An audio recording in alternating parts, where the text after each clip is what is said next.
Baik, terima kasih atas kesempatan yang diberikan kepada saya. Nama saya Rinsa Irmiati dari kelas J, Teologi, kelompok 21, untuk menyampaikan materi mengenai komunikasi publik dalam kebijakan publik.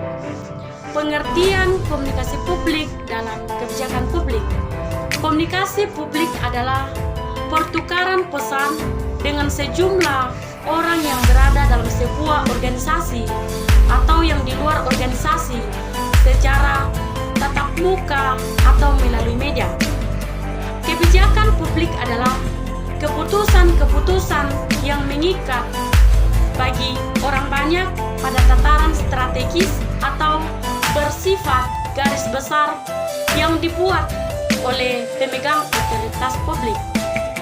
Sebuah kebijakan publik seharusnya mempresentasikan aspirasi masyarakat dan kemudian dijalankan oleh lembaga yang memiliki tugas pokok dan kewenangan kebijakan tersebut. Menurut James Anderson, memberi pengertian tentang kebijakan publik sebagai serangkaian kegiatan yang mempunyai maksud tujuan tertentu yang diikuti dan dilaksanakan oleh seseorang atau sekelompok yang berhubungan dengan suatu permasalahan atau suatu hal yang diperhatikan. Berikutnya, jenis-jenis kebijakan publik. Jenis-jenis kebijakan publik terdiri atas beberapa bagian, yaitu yang pertama, makna kebijakan publik. Kebijakan publik adalah hal-hal yang diputuskan pemerintah untuk dikerjakan dan hal-hal yang diputuskan pemerintah untuk tidak dikerjakan atau dibiarkan. Yang kedua, bentuk kebijakan publik. Berdasarkan bentuknya, kebijakan publik dalam arti luas dapat dibagi menjadi dua kelompok, yaitu kebijakan dalam bentuk peraturan-peraturan pemerintah yang tertulis dalam bentuk peraturan-peraturan perundangan dan peraturan-peraturan yang tidak tertulis namun disepakati, yaitu yang disebut sebagai konvensi-konvensi. Yang selanjutnya, model-model dalam kebijakan publik. Model kebijakan publik menurut Thomas dalam Wabab 2008 membagi model analisis kebijakan publik dalam 4 model, yaitu yang pertama, model kelembagaan.